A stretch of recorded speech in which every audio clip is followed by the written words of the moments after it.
Let's try this one more time, shall we? Second down, launch, wide open. Brown had a block, the two tackles going deep. He's got him. Chase at the 20. Mahomes flings it. It's there. Hardman, jackpot, Kansas City.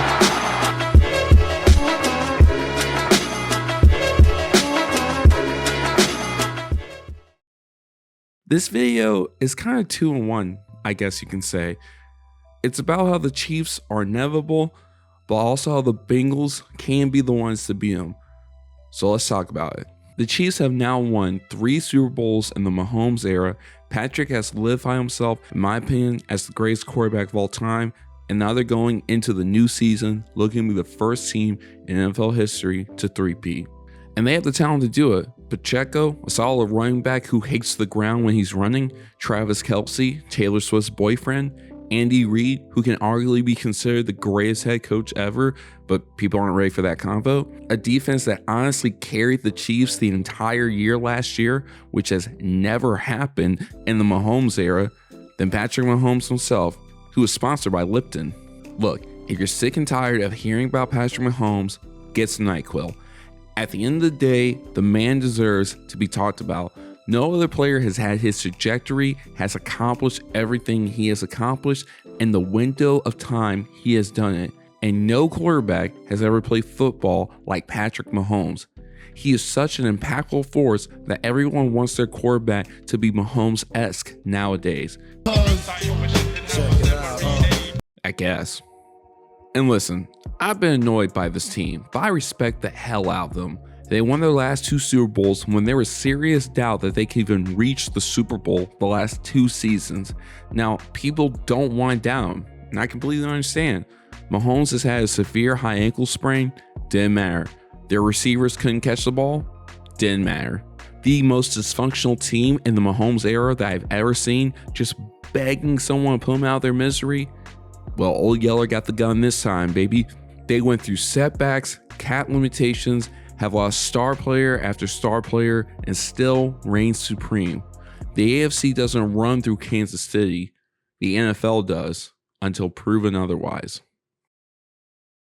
Now look, I have said a lot of good things about the Chiefs, to the point where they sound inevitable, because in a way they kind of are, but everyone has a weakness.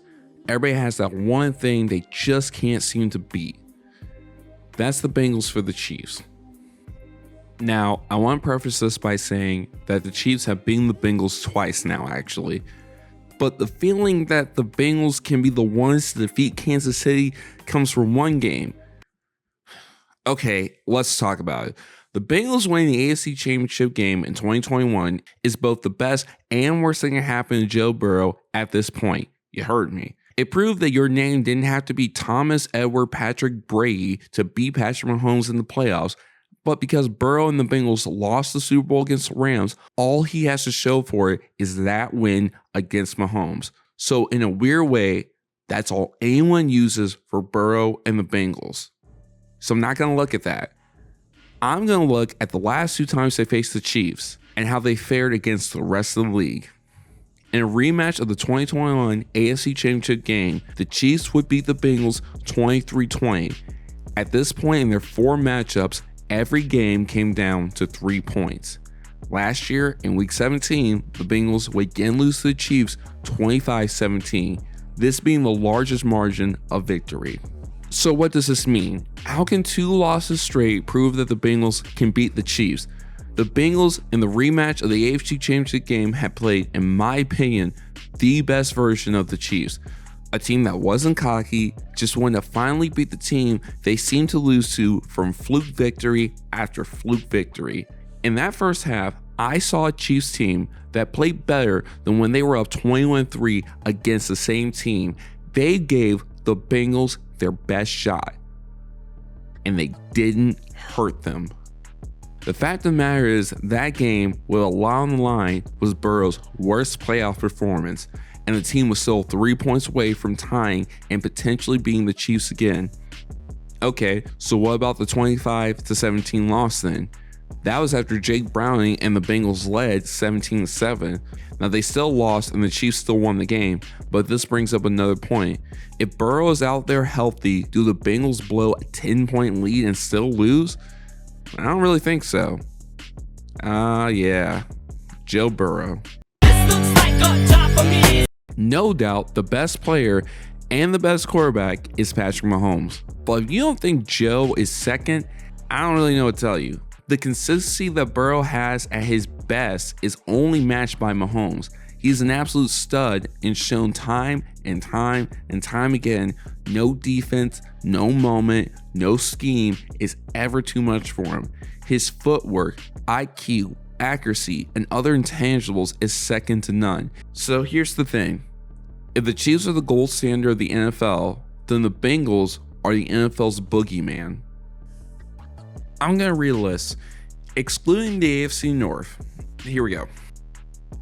Raiders, Chiefs, Vikings, Jaguars, Titans, Jets, Bills, Dolphins, Patriots, 49ers, Rams, Seahawks, Bucks. These are teams since at least the Bengals Super Bowl run to now that at least one time facing each other, the Bengals have beaten that also made it into the playoffs. So now if you include the AFC North, that's 3 more teams.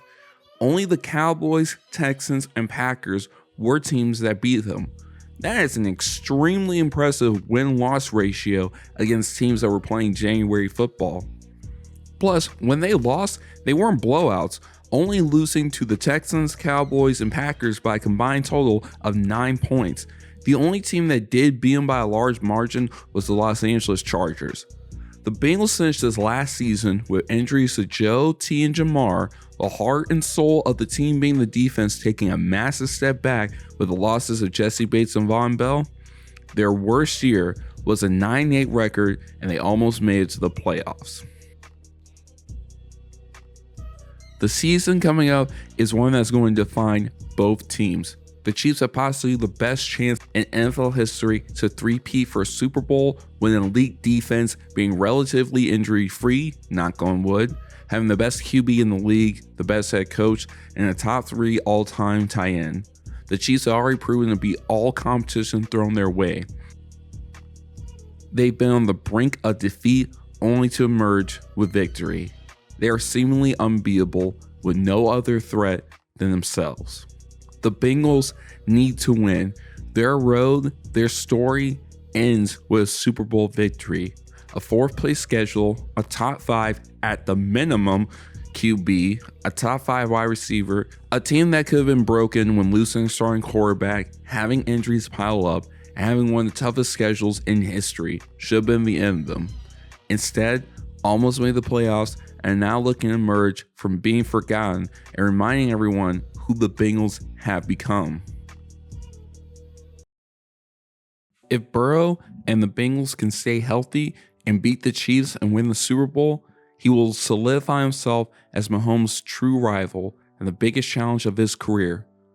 If Mahomes wins, becoming a 4-time Super Bowl champ, his only real challenge will be Brady in terms of ring counts. This season could be the most pivotal for two men's careers, stories, legacies, and their franchises' history.